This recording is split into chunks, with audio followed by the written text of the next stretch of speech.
Hi hello ನಮಸ್ಕಾರ ಸ್ನೇಹಿತರೆ.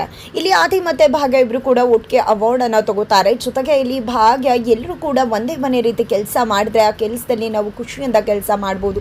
ಖಂಡಿತ ಕೆಲಸ ಕೂಡ ತುಂಬಾ ಚೆನ್ನಾಗಿ ಅದರ ಔಟ್ಪುಟ್ ಕೂಡ ಸಿಗುತ್ತೆ ಅಂತ ಹೇಳ್ತಾರೆ. ಜೊತೆಗೆ ಇನ್ನು ಮುಂದೆ ಯಾರು ಕೂಡ ತಮ್ಮ ಮಕ್ಕಳ ಬಗ್ಗೆ ಯೋಚನೆ ಮಾಡಬೇಕಾಗಿಲ್ಲ. ಖಂಡಿತ ನೀವು ಕಂಡಂತಹ ಕನಸು ನಿಮ್ಮ ಮಕ್ಕಳ ವಿಷಯದಲ್ಲಿ ಖಂಡಿತ ನಿಜ ಆಗುತ್ತೆ ಅಂತ ಹೇಳಿ ಒಂದಷ್ಟು ಸ್ಕಾಲರ್ಶಿಪ್ಪನ್ನು ಅಲ್ಲೇ ಅನೌನ್ಸ್ ಮಾಡ್ತಾರೆ. ಮಗದಷ್ಟು ಜನರಿಗೆ ಪೇಮೆಂಟ್ ಮಾಡ್ತೀವಿ ಅಂತ ಕೂಡ ಹೇಳ್ತಾರೆ. ನಂತರ ಮನೆಗೆ ಬರ್ತದಾಗ ಇಲ್ಲಿ ಆದಿ ನಾನು ಅತ್ತೆ ಆಶೀರ್ವಾದ ತಗೋಬೇಕು ಅಂತ ಹೇಳ್ತಾರೆ. ಬೇಡ ಆಮೇಲೆ ತಗೊಳ್ಳುವಂತೆ ಅಂತ ಕಾಮತ್ ಅವ್ರು ಹೇಳಿದ್ರು. ಇಲ್ಲಿ ಆದಿ ಇವತ್ತಿನ ನನ್ನ ಈ ಸ್ಥಿತಿಗೆ ಅವರೇ ಕಾರಣ ಅಂತ ಹೇಳಿ ಮೀನಾಕ್ಷಿ ಅತ್ತೆ ಆಶೀರ್ವಾದ ತಗೋಬೇಕು ಅಂತ ಹೋಗ್ತಾರೆ. ಬಟ್ ಕತ್ಲೆ ರೂಮಲ್ಲಿ ಕೂದಲನ್ನ ಬಿಚ್ಕೊಂಡು ಕೂತ್ಕೊಂಡಿದ್ದಾರೆ ಮೀನಾಕ್ಷಿ ಅವರು. ಲೈಟ್ ಹಾಕಿದ ಇಲ್ಲಿ ಆದಿ ಮೀನಾಕ್ಷಿ ಅವ್ರನ್ನ ನೋಡಿದ ಬೆಚ್ಚ ಬೀಳ್ತಾರೆ. ಇಲ್ಲಿ ಆದಿ ಗೊತ್ತದ ಮೀನಾಕ್ಷಿ ಅವರ ಪರಿಸ್ಥಿತಿ ಏನಾಗಿದೆ ಅಂತ.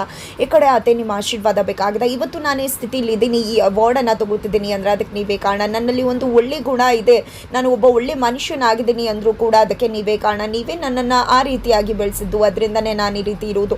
ನನಗೆ ಈ ಅವಾರ್ಡನ್ನು ನಿಮಗೆ ಡೆಡಿಕೇಟ್ ಮಾಡಬೇಕು ಅನ್ನುವ ಆಸೆ ಇದೆ. ಹಾಗಾಗಿ ಇದನ್ನು ನಿಮಗೆ ಡೆಡಿಕೇಟ್ ಮಾಡ್ತಿದ್ದೀನಿ ಅಂದಾಗ ಸುಮ್ಮನೆ ಹೊರಟೋಗ್ಬಿಡುವ ಆದಿ ಅಂತ ಆ ಒಂದು ಪ್ರಶಸ್ತಿ ಅವಾರ್ಡನ್ನೇ ಎಸ್ದು ಬಿಡ್ತಾರೆ. ಭಾಗ್ಯ ಅದನ್ನು ಇಟ್ಕೋತಾರೆ. ಮೊದಲು ಇಲ್ಲಿಂದ ಹೋಗ್ತಾ ಇರು, ನನಗೆ ಬರ್ತಿರೋ ಸಿಟ್ಟಿಗೆ ಏನು ಮಾಡ್ತೀನಿ ಅಂತ ಗೊತ್ತಿಲ್ಲ ಅಂತ ಹೇಳಿ ನಿಜಕ್ಕೂ ಕೂಡ ರೆಬಲ್ ಆಗಿದ್ದಾರೆ. ತಕ್ಷಣ ಆದಿ ಮತ್ತು ಭಾಗ್ಯ ಅಲ್ಲಿಂದ ಹೋಗ್ತಾರೆ. ಇಲ್ಲಿ ಭಾಗ್ಯ ಆದಿ ಹತ್ರ ಯಾಕೆ ಅವ್ರು ಆ ರೀತಿ ಇದ್ದಾರೆ ಅನ್ನೋ ವಿಷಯವನ್ನು ಕೇಳಿದಾಗ ಇಲ್ಲಿ ಆದಿ ಬೇಡ, ಅವ್ರ ಮನಸ್ಸಿಗೆ ಒಂದು ಘಾಸಿ ಆಗಿದೆ, ಆ ಗಾಯಕ್ಕೆ ಮುಲಾಮ ಇಲ್ಲ ಅಂತ ಅಂದ್ಕೊಂಡಿದ್ದಾರೆ ಅಷ್ಟು ಹೇಳ್ಬೋದು ನಾನು.